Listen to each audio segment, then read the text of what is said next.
bakristo bavandimwe, Yezu Kristo nakuzwe.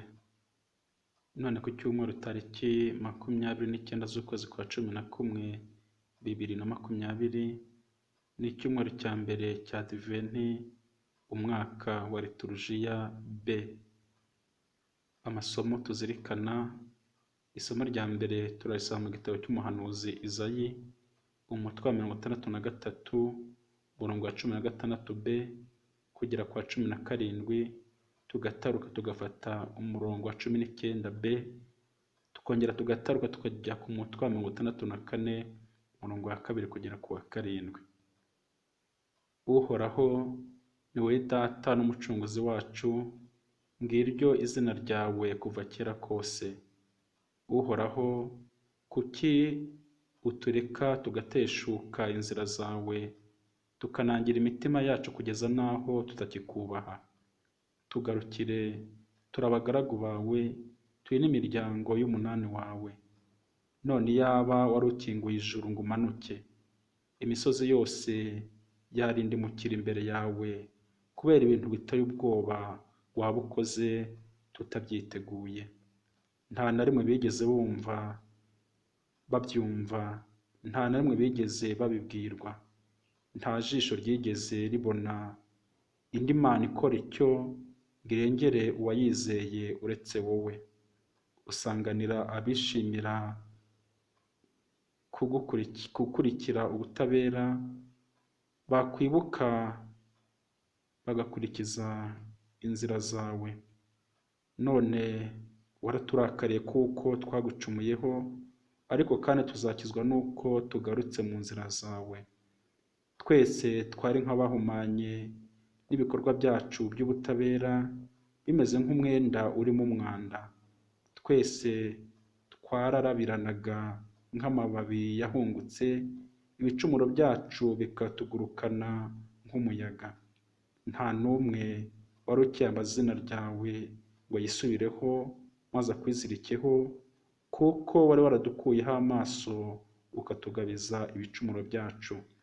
Nyamara kandi Uhoraho ni wowe mubyeyi, turi ibumba ribumbwa nawe, twese turi igikorwa cy'ibiganza byawe.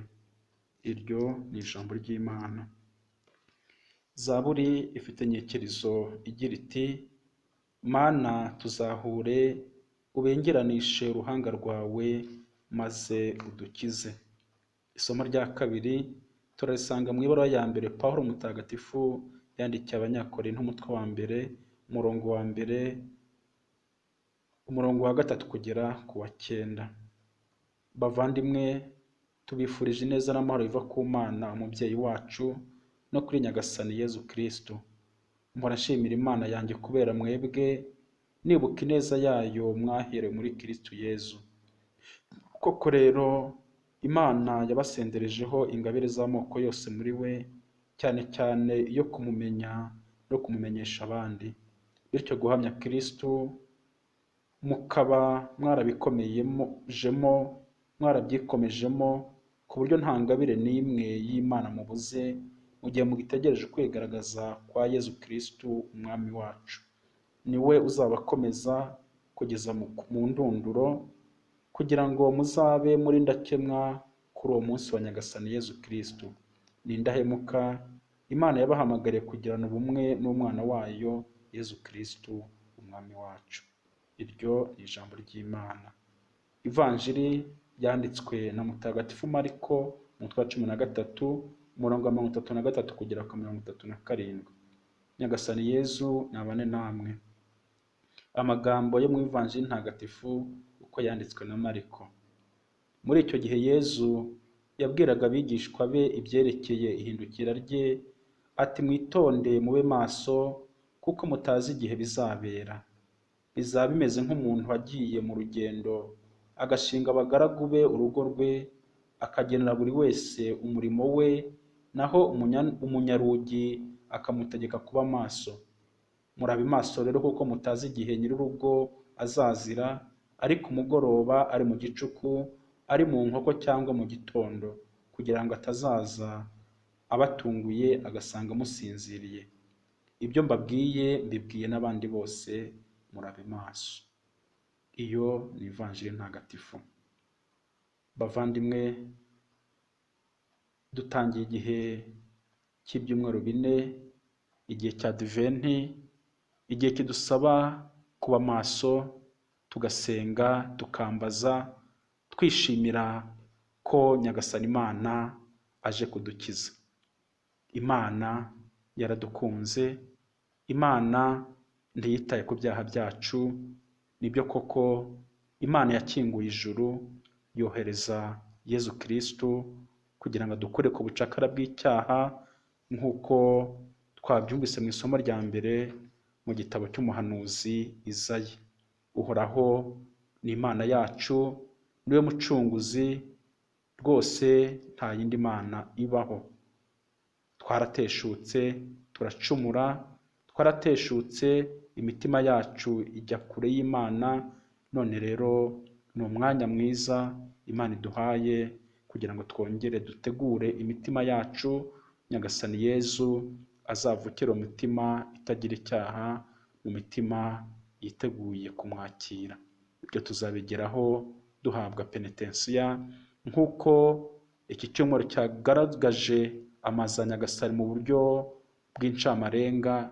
Ibyumweru 2 bikurikiyeho bizatwereka Yohani Batista uduhamagara guhinduka, Yohani Batista udusaba gusibanganya imibande, udusaba gukuraho tununga kugira ngo Nyagasani azanyure ahantu h'amayaga, ahantu hatagira imisozi.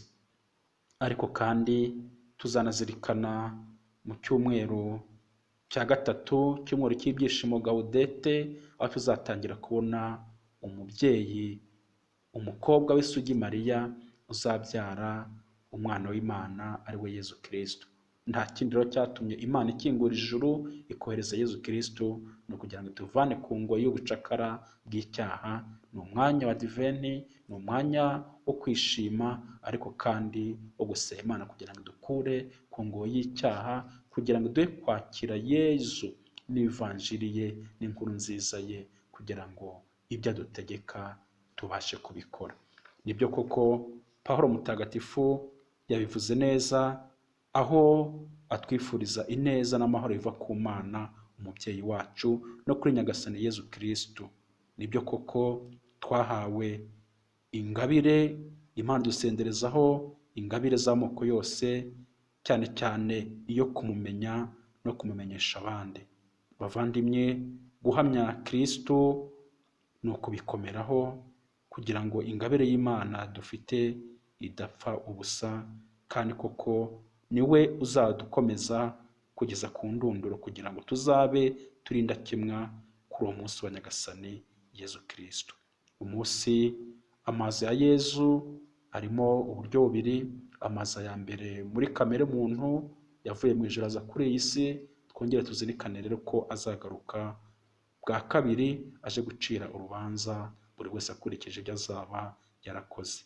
Nibyo koko n'indahemuka Imana yabahamagariye kugirana ubumwe n'umwana wayo Yezu Kristo umwami wacu. Tumusabe rero ubwo adahemuka, natwe ntitugahemuke ku muhamagaro wacu, ahubwo nk'uko Yezu mu ivanjiri yabivuze ati, ibyo mbabwiye mbibwiye n'abandi bose, ni mube maso. Bikira Mariya wabyaye Yezu Kristo wemeye gusubiza ati, ndi umuja wa Nyagasani, byose bimbeho nk'uko bivuze, adufashe gusoza ubutumwa bwacu, umurimo buri wese Imana yamushinze awukore nk'ukorera Data mwiza, awukore nk'ukora shebuja, kandi awukore nk'ukorera Imana izamuha igihembo, kugira ngo igihe azazira azasange buri wese ari maso. Bavandimwe, tumenye ko uri ku rugi we arategekwa kuba maso kurushaho, kuko niwe uzakingura. Buri wese ari ku rugi, buri wese nacunge izamu rye,